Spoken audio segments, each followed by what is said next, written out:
So, Freunde, es ist Herbst. Wahnsinn.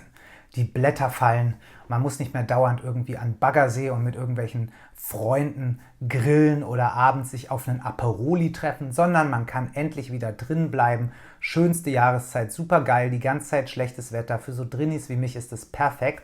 Und ja, ich habe ein paar Düfte mitgebracht, die zu dieser herbstlichen Stimmung passen. Die zeige ich euch jetzt heute mal. Wir sitzen heute in der Küche, weil der Hund sonst mein Setup zerlegt. Und ich habe jetzt keinen Bock, dass der mir hier 1000 Euro Flakons zerdeppert. Deswegen sitzen wir jetzt hier vor dieser schönen weißen Wand in meiner Küche. Und der erste Duft für heute ist der Rudis von Nobile 1942.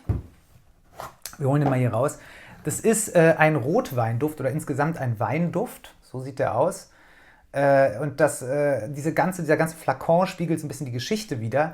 Denn Rudis ist das Holzschwert, was damals die Gladiatoren bekommen haben, wenn sie in der Arena gewonnen haben und damit frei waren. Also sie waren ja Sklaven und dann haben sie gekämpft und wenn sie dann die Kämpfe gewonnen haben, haben sie das Rudis bekommen und deswegen ist auch diese Kappe hier in dieser Holzimitation. Und der Flakon ist halt blutrot, einmal wie das Blut natürlich, aber auch wie dieser. Die haben so eine Art Traubenmost bekommen, der die relativ gefügig gemacht hat. Ne? Da war Alkohol drin und wenn man dann das Schwert auf den Kopf bekommen hat, dann tat das nicht mehr ganz so weh.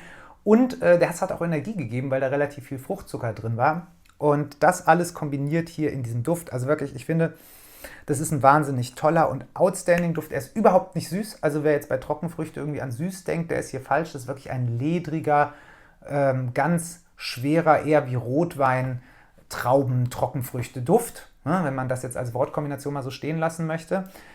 Einziger Nachteil wirklich ist, dass der zumindest ganz am Anfang, das Opening, ich sag mal so für 5 Sekunden ungefähr, dann geht es auch schon wieder weg, so ein bisschen nach Pfandautomat riecht. Also wer das im Edeka oder so kennt, mal am Pfandautomaten vorbeigegangen ist oder so, da will man ja nicht mehr mit der Hand reingreifen. So riecht es auch, also eine stark alkoholische Note. Das mit dem Rotwein kommt wirklich sehr, sehr, sehr, sehr schön durch.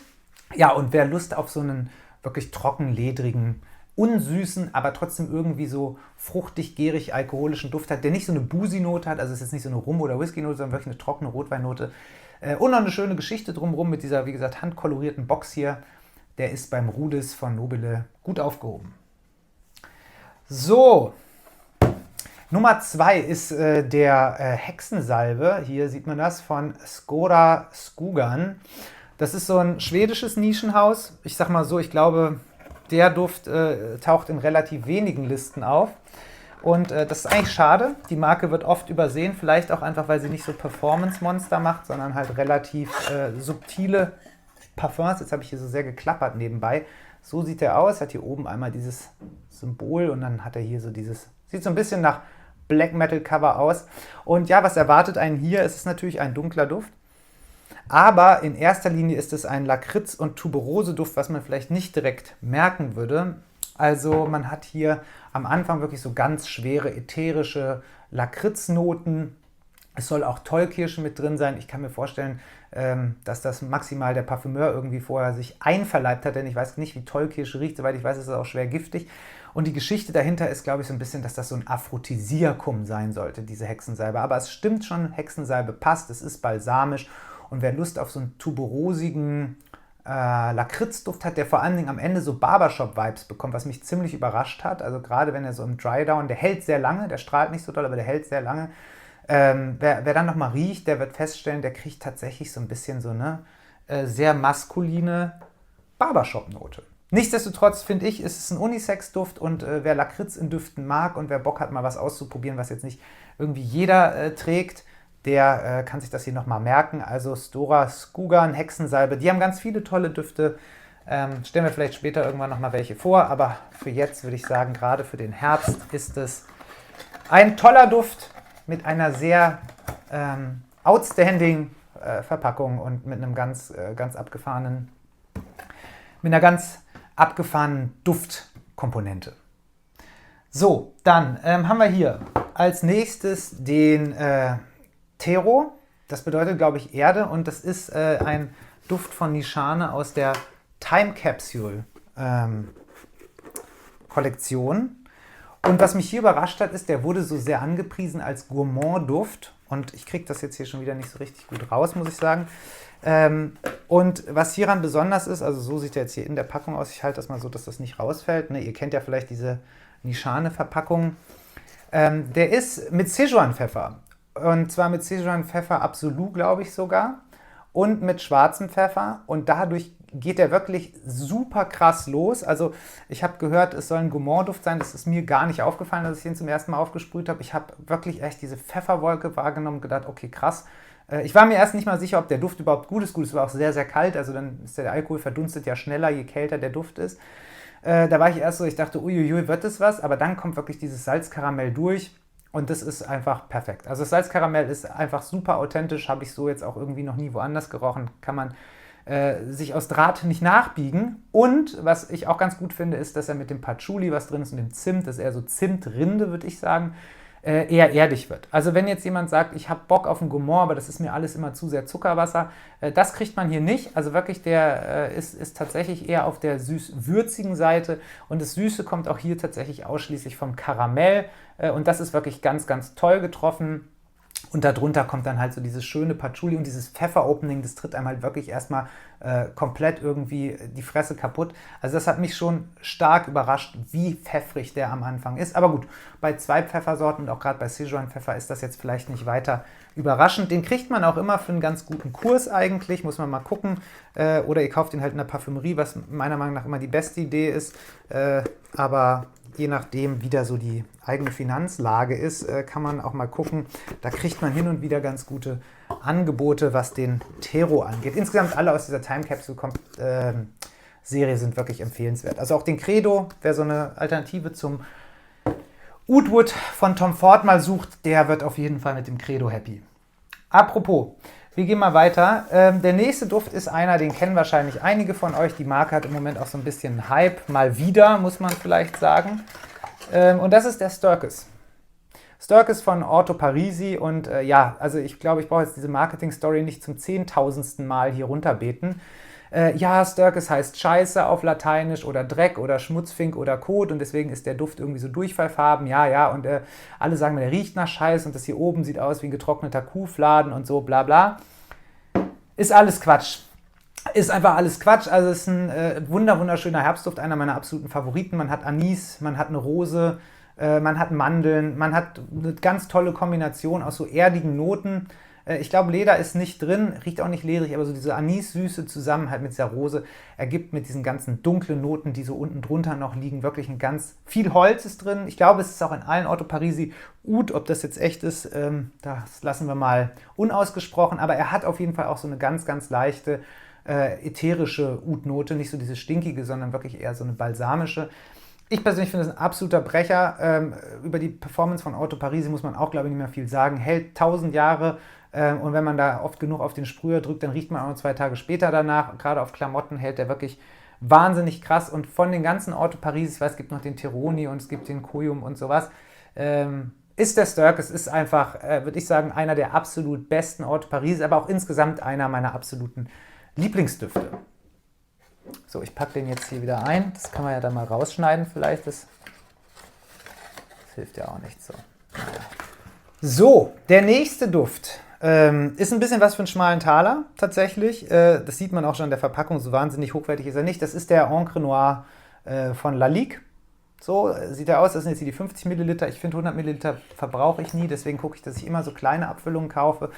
Und ich muss sagen, ehrlich gesagt, ich habe den sehr, sehr günstig bekommen. Den kriegt man wirklich hinterhergeschmissen. Und es ist eigentlich überraschend, weil es ist wirklich ein absolut solider Duft. Also man muss Vetiver mögen, da ist wahnsinnig viel Vetiver drin. Ich weiß gar nicht, ob es Vetiver oder Vetiver heißt, ich habe keine Ahnung. Auf jeden Fall ist es ein Süßgras. Es gibt auch Zypressen, glaube ich, und irgendwas anderes, Baumiges. Ich will jetzt nichts Falsches erzählen, ich weiß nicht, ob es Zypressen sind, nagel mich nicht fest. Es ist auf jeden Fall so dieses waldige, moosige ist ganz, ganz viel drin. Das ist ein sehr, für mich, ich würde den immer als einen feuchten Duft bezeichnen. Also so, wenn man so durch einen nassen Wald geht, nach dem Regen, so ungefähr riecht der. Der soll ja eigentlich eher Encre Noir, glaube ich, das heißt schwarze Tinte. Tinte rieche ich nicht raus, aber es ist so ein leicht angeräucherter Vetiver-Duft mit einer sehr nass, kalt, herbstlichen Note. Ich finde den toll, gerade so an so feuchten Tagen kann man den schön tragen. Ich weiß nicht, ich würde den jetzt vielleicht nicht unbedingt ins Office tragen, wobei das natürlich auch geht, aber der ist schon eher was, habe ich das Gefühl, für die Natur. Zumindest wäre das jetzt so mein Gefühl. Ich habe ihn jetzt bis jetzt zumindest noch nicht auf die Arbeit getragen. Es ist auch nicht so ein warmer Duft, ne? Also gerade im Herbst ist es ja oft so, dass die dass die Düfte eher so ein bisschen die Kälte kompensieren sollen. Den hier finde ich schon sehr angemoost, angewaldet, sehr erdig. Ist ein schöner Duft, kriegt man, glaube ich, für um die 20 Euro. Habe ich jetzt hier natürlich nicht laut gesagt, weil wenn ihr den jetzt in einer Parfümerie kauft, dann kostet der deutlich mehr. Aber es gibt Mittel und Wege, relativ günstig an diesen Duft ranzukommen. So, einen anderen Duft, das muss ich sagen, ist vielleicht sogar mein absoluter Lieblingsduft, so ein bisschen mein Signature, ist auch mein erster Nischenduft gewesen. Tatsächlich der allererste, den ich jemals gekauft habe.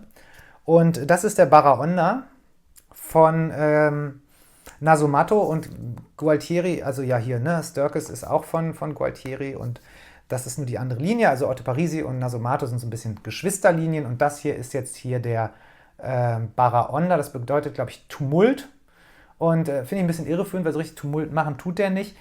Mit dem Korken oben drauf, ich muss nochmal zeigen, hier, der Korken, seht ihr das so? Klar ist das ein Boozy-Duft, hier ist Whisky, so das Hauptthema und ich glaube, es ist auch eine Rose drin und es ist einfach, also es gibt Leute, man liebt den und man hasst den, ich muss sagen, also für mich ist das so der, also ich würde ihn gerne das ganze Jahr tragen, ich mache das nicht aus Rücksicht auf andere, aber das ist, der hat eine Süße, der hat dieses, ich weiß nicht, wenn man Whisky kennt oder Whisky trinkt und mal ein Whiskyglas über Nacht hat stehen lassen und das trocknet so ein bisschen ein. Das ist so exakt das Aroma, was man von diesem Duft bekommt. Also eine schöne Süße, man bekommt aber auch diese Hölzer, man bekommt diese ganz leichte Fruchtigkeit. Also das Thema ist super getroffen und das ist für mich einfach ein Duft, ich weiß nicht, der riecht einfach wie nichts anderes. Gibt keinen anderen Duft, der so riecht, muss man mal ehrlich sagen. Also für mich ist das wirklich ein absoluter, das war so der Einstieg in die Nischenwelt und da würde ich immer wieder zurück, also wenn den irgendwann mal, wenn der mal eingestellt werden sollte oder so, und das passiert ja bei Nasomatto durchaus, ich glaube der China White oder so, den haben sie ja eingestellt, da würde ich die Lagerbestände nochmal aufkaufen.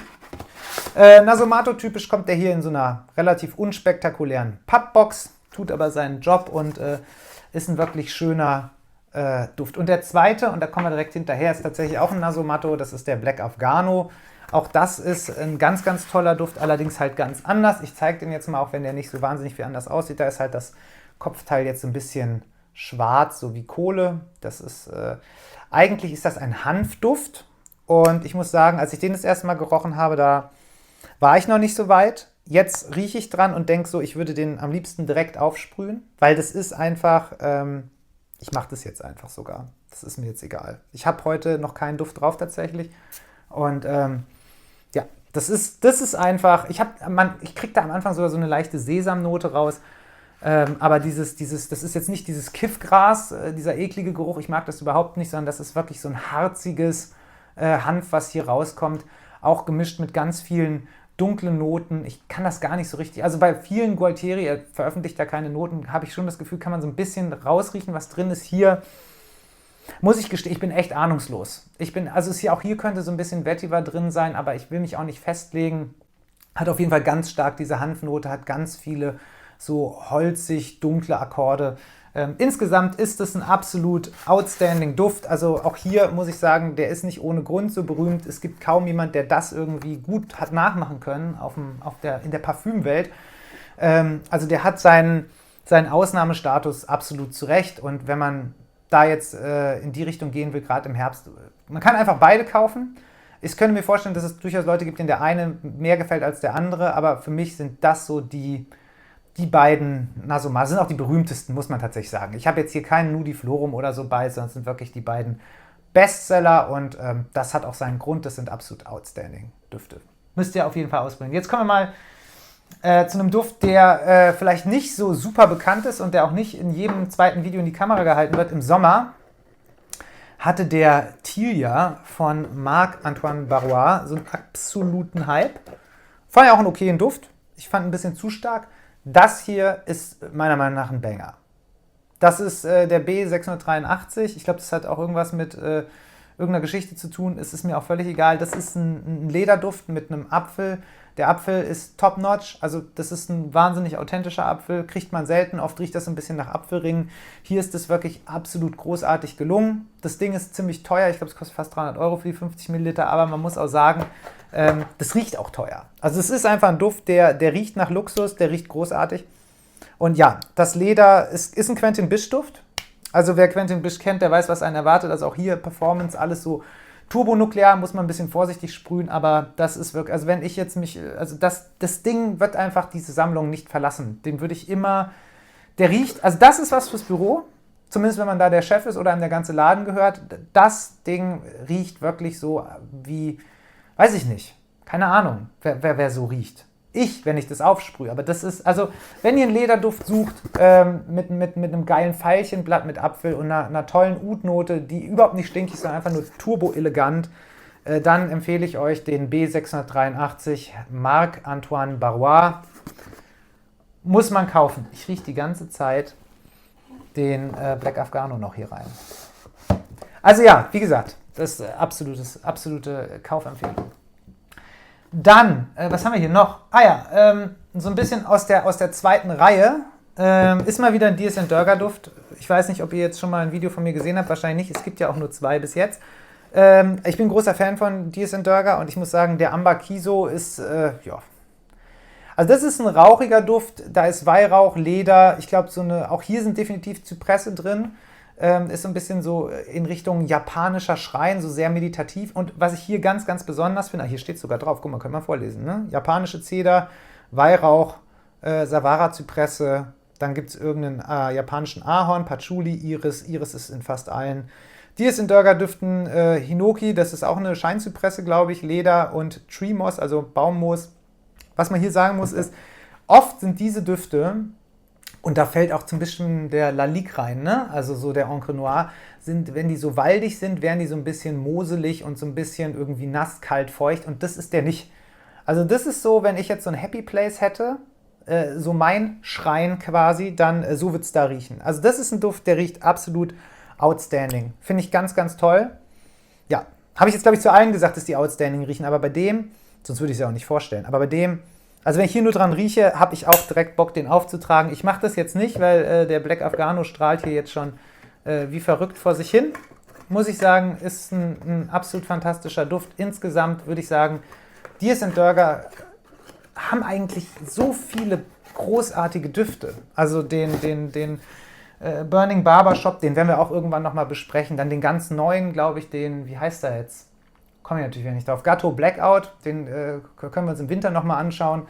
Also wirklich eine ganze Reihe und im Sommer den Black Magenta. Da ist auf jeden Fall, da gibt es viel zu entdecken und der Amber Kiso hier, also wer Bock auf so einen richtig tollen, rauchigen Weihrauch, aber nicht kirchlichen Weihrauch, sondern wirklich so einen ganz meditativen Weihrauch hat.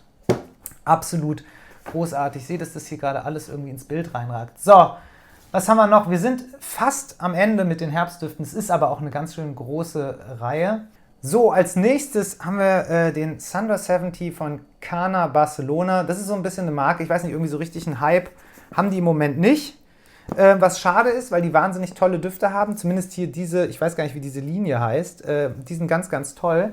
Und da würde ich euch gerne den Thunder 70 ans Herz legen. Ich glaube, soweit ich das verstanden habe, ist der irgendwie nach so einer Kneipe in Barcelona benannt. Ich weiß nicht, ob es die noch gibt. Und es ist wirklich ein animalischer Duft. Also, ja, hier steht es auch drauf. Once a place to see and been an iconic bar. Okay, alles klar. In Upper Barcelona. Und hier haben wir halt italienische Bergamotte Vintage Jasmin. Absolut. Also wirklich auch von den Inhaltsstoffen ist der absolut großartig. Osmanthus ist drin. Das gibt so ein bisschen diese Ledernote.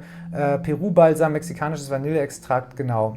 Also hier muss man schon sagen, es ist so gesehen gar kein richtiges Leder drin, sondern es sind 3 Akkorde. Einmal ein Lederakkord, einmal ein Tabakakkord und ein spanischer Lederakkord. Und die setzen sich aus so verschiedenen Sachen zusammen. Ich lese das jetzt nicht alles vor, das ist das hier oben. Das könnt ihr euch auf jeden Fall mal in Ruhe angucken, wenn ihr mal so eine Box in der Hand habt. Ich glaube, das steht bei allen Cana-Düften drauf. Und vor allen Dingen, wie gesagt, sowas wie Vintage Jasmin oder so, also muss man schon sagen, das ist wirklich ein Banger. Ich glaube, man darf nicht zu jung sein für den Duft. Das ist schon, also der ist schon, diese Animalik, die da drin ist, ich glaube, es ist gar kein Ziehbett drin, aber manchmal ist ja auch die Vanille. Ich erinnere mich zum Beispiel auch bei dem Paris Monte Carlo Vanilleduft, der riecht auch so sehr urinös, würde man vielleicht sagen. Hat der hier am Anfang auch, aber ich kann nur sagen, das ist ein ganz, ganz toller, oft übersehener Duft, den man auch für einen relativ guten Kurs bekommt. Gut, dann haben wir noch einen letzten, den wir hier noch mal einmal zeigen wollen. Da muss ich jetzt ein bisschen rumkramen. Ja, es ist ein Serjoff tatsächlich. habe ich bis jetzt auch irgendwie immer so ein bisschen, ich mache irgendwie immer so einen Bogen um Serjoff. Nicht, weil die schlecht sind, sondern weil einfach, es gibt ja so, ich sag mal so, es gibt die typischen Parfumo-Düfte, ne? Das sind irgendwie der Naxos, das sind der Parfüm de Mali, der Layton und der London von Vivian, wobei ehrlich gesagt, nee, das stimmt auch gar nicht. Eigentlich ist es tatsächlich der Side-Effekt von Initio, die drei. Und da geht es ja immer darum, welches Badge das Beste ist und was am meisten ballert.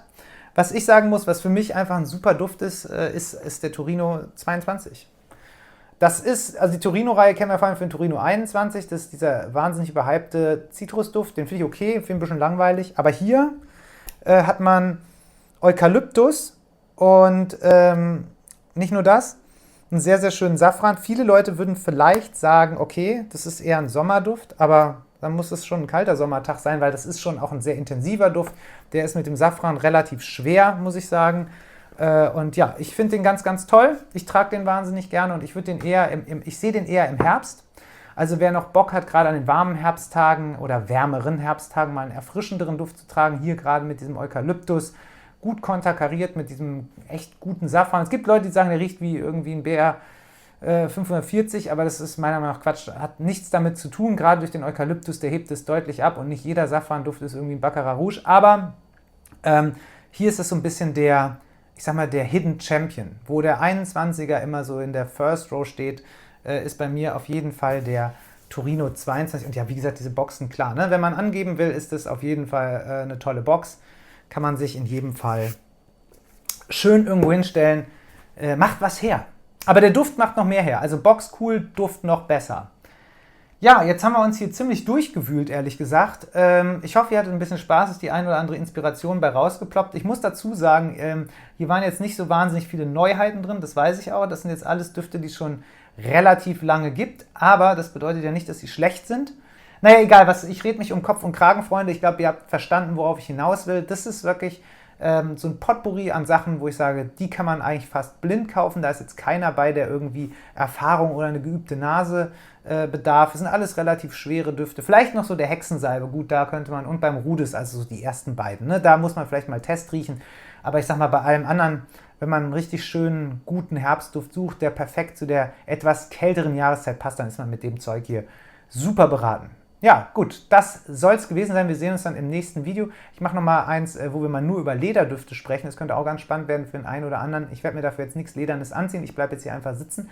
Und ja, dann freue ich mich, wenn wir uns im nächsten Video wiedersehen. Schreibt mir gerne irgendwie in die Kommentare, ob ihr noch eine Empfehlung habt, die ich jetzt nicht auf der Liste hatte. Das Übliche. Ihr könnt auch auf die Glocke drücken, den Kanal abonnieren. Freue ich mich drüber. Und dann sehen wir uns beim nächsten Mal wieder. Vielen lieben Dank fürs Zuschauen und tschüss.